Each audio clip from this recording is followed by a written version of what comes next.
नमस्कार, किस्सा यूपी का देख रहे हैं आप। मैं हूं आपके साथ सबा शाहिद शेख। आज बात करेंगे विपक्षियों की।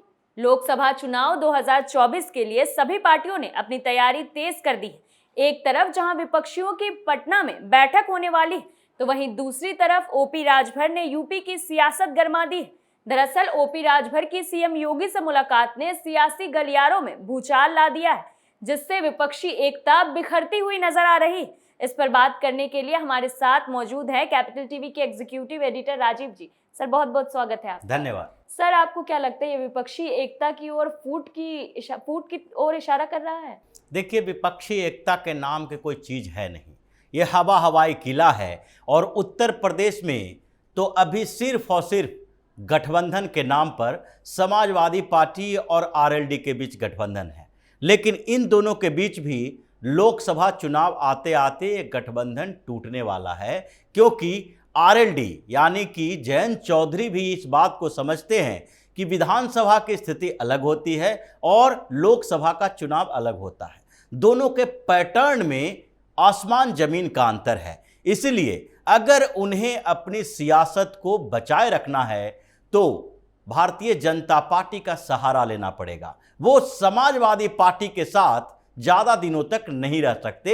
ये विधानसभा चुनाव में उन्होंने गठबंधन किया था क्योंकि भारतीय जनता पार्टी की तरफ से उन्हें वो ऑफर नहीं मिल पाया जो उनके साथ था, क्योंकि आरएलडी पहले ही ये समझ चुकी है कि जितने समय से वो राजनीति में है तब से अब तक सबसे ज़्यादा विधानसभा चुनाव में सीटें आई है तो वो उसी समय जब भारतीय जनता पार्टी के साथ उसका गठबंधन था, दोहरा अंक में आरएलडी तभी पहुंच पाई। अब जहां तक उत्तर प्रदेश का सवाल है तो उत्तर प्रदेश में 80 सीटें हैं।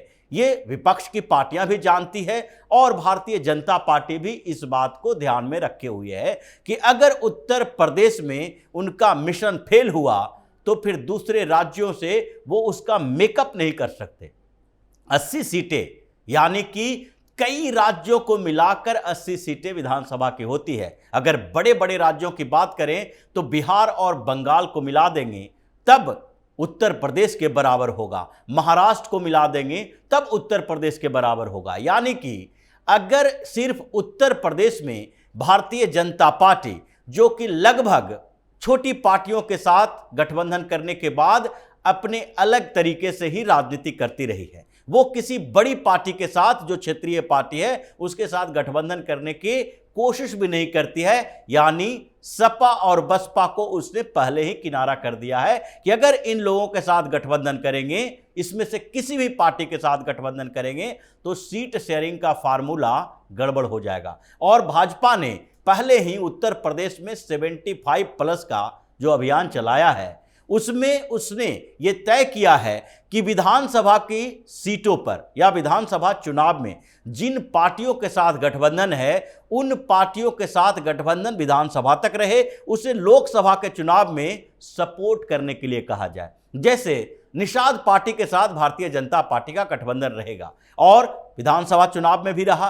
वो संजय निषाद पहले ही इस बात के लिए हामी भर चुके हैं कि लोकसभा में उनकी बड़ी भूमिका नहीं रहेगी, अगर चाहेंगे तो राज्यसभा में उनको एक सीट दे दी जाए, जिसके लिए भारतीय जनता पार्टी को बहुत परेशानी नहीं होगी। अपना दल को 1-2 सीटें दी जाती है, वो दी जाती रहेगी। और उसके बाद अगर दूसरी पार्टियां, जैसे ओम प्रकाश राजभर ने आज मुलाकात की और उस मुलाकात के बाद उनके बीच जो बातचीत हुई, ये लोकसभा चुनाव में भारतीय जनता पार्टी को समर्थन देने पर बात हुई, न कि गठबंधन करने पर। वो भाजपा के साथ गठबंधन करेंगे लेकिन उन्हें सीट नहीं दी जाएगी। वो विधानसभा चुनाव में भारतीय जनता पार्टी के साथ सीट शेयरिंग फार्मूला पर बात कर सकते हैं। उन्हें उत्तर प्रदेश में अगर कैबिनेट में शामिल करना होगा उसे भी शामिल कर लिया जाएगा।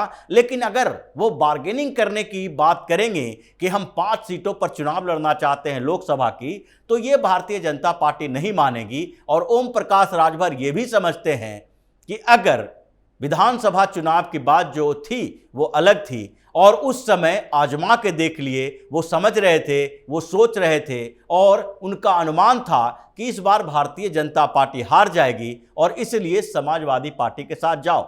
लेकिन अब उन्हें पता चल गया है कि समाजवादी पार्टी अगले 10 साल तक उत्तर प्रदेश की सियासत में विधानसभा चुनाव नहीं जीत सकती है। लोकसभा चुनाव में जो समाजवादी पार्टी अपने उन महत्वपूर्ण सीटों को उपचुनाव में बचा नहीं पाई है, आजमगढ़ जैसे क्षेत्र है, रामपुर जैसे क्षेत्र है जहां पर कभी समाजवादी पार्टी का गढ़ हुआ करता था, उन सीटों पर वो उपचुनाव नहीं जीत पाई, तो अब लोकसभा चुनाव में क्या कर पाएगी। और लोकसभा चुनाव में अगर राजभर को एक सीट पर जीत भी मिल गई तो उससे उनकी सियासत में बड़ा बदलाव नहीं होगा। लेकिन जहां तक स्टेट पॉलिटिक्स की बात है, वो राज्य की पार्टी है और उन्हें अगर उत्तर प्रदेश में ही मंत्री बना दिया जाता है तो उनकी सियासत पहले से बेहतर हो जाएगी, आधार बढ़ेगा। और भारतीय जनता पार्टी यही ऑफर राजभर को भी दे रही है। यानी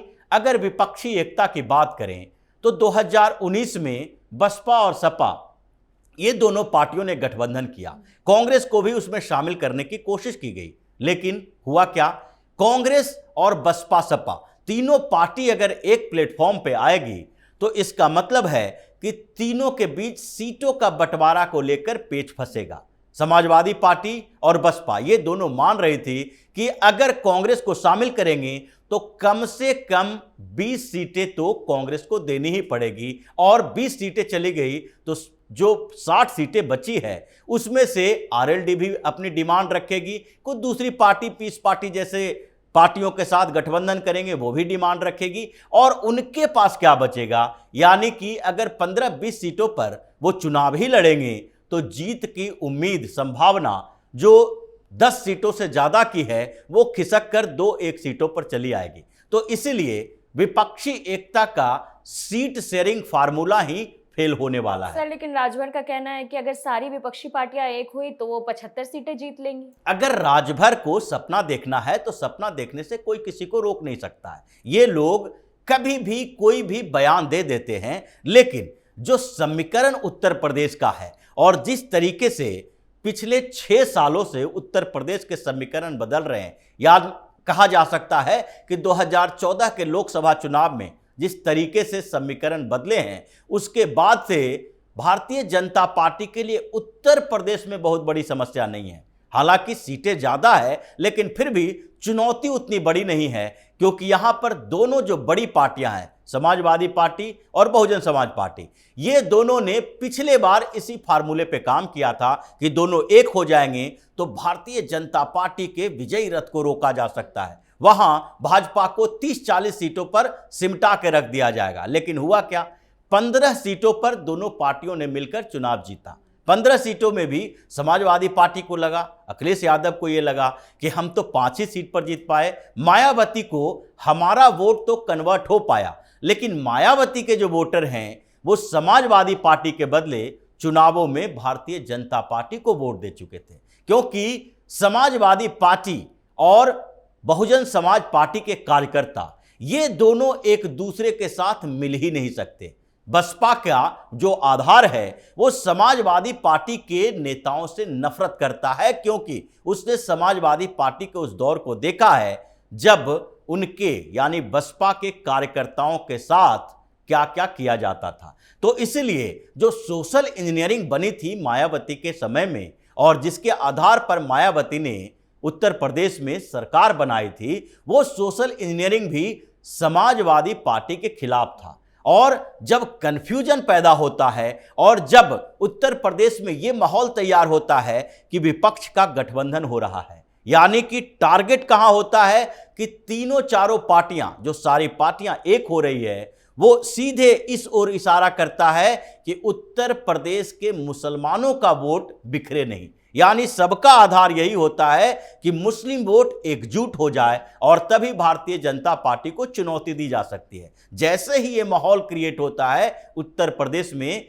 हिंदू ध्रुवीकरण भी दूसरे पटरी पर चलना शुरू होता है और फिर जहां जहां इस गठबंधन में जो दूसरी पार्टी के उम्मीदवार खड़े होते हैं उसके खिलाफ ये भारतीय जनता पार्टी के साथ चले जाते हैं। यानी अगर सपा का उम्मीदवार खड़ा है तो कांग्रेस और बहुजन समाज पार्टी ये दोनों पार्टी के जो कार्यकर्ता हैं, जो वोटर हैं, वो समाजवादी पार्टी को वोट देने के बदले भारतीय जनता पार्टी को वोट देते हैं। और उसी तरह जहां पर बसपा के उम्मीदवार हैं वहां सपा के कार्यकर्ताओं में वो कंफ्यूजन पैदा हो जाता है, जहां कांग्रेस के उम्मीदवार हैं वहां उन दोनों पार्टियों के कार्यकर्ताओं में कंफ्यूजन पैदा हो जाता है। यानी कि ये लोग जितना भी जोड़ लगाने की कोशिश कर रहे हैं और विपक्षी एकता की बात कर रहे हैं, ये फार्मूला 2019 में भी फेल हुआ, 2014 में भी फेल हुआ और आगे भी फेल ही होगा, क्योंकि विपक्षी एकता अगर किसी स्तर पर हो भी जाती है, ये लोग सोच भी लेते हैं कि ये अस्तित्व की लड़ाई है और इसमें अगर एक नहीं हुए तो हमारा अस्तित्व ही खत्म हो जाएगा, तो उस स्थिति में भी भारतीय जनता पार्टी को चुनौती देने का आधार इनके पास नहीं रहेगा। सर बहुत बहुत धन्यवाद। धन्यवाद। योगी से मुलाकात को लेकर अब ओपी राजभर ने साफ इनकार करते हुए कहा है कि उनकी कोई मुलाकात ही नहीं हुई। मुलाकात की चर्चा के बीच ओपी राजभर का एक और बयान सामने आया, जिसमें उन्होंने कहा कि अगर अखिलेश, मायावती, जयंत चौधरी, सोनिया गांधी और ओपी राजभर एक होंगे तो यूपी में 75 से ज्यादा लोकसभा सीटें जीतेंगे। हालांकि ओपी राजभर की ब्रजेश पाठक से नजदीकियां कितनी खास है ये तो सब जानते हैं। इस वजह से अब विपक्षी पार्टियां बौखला गई, उन्हें राजभर की बातों पर यकीन नहीं आ रहा और उन्हें इस बात का डर सता रहा है कि कहीं राजभर ने बीजेपी के साथ गठबंधन तो नहीं कर लिया। खिस्सा यूपी का में आज के लिए इतना ही। देखते रहिए कैपिटल टीवी। नमस्कार।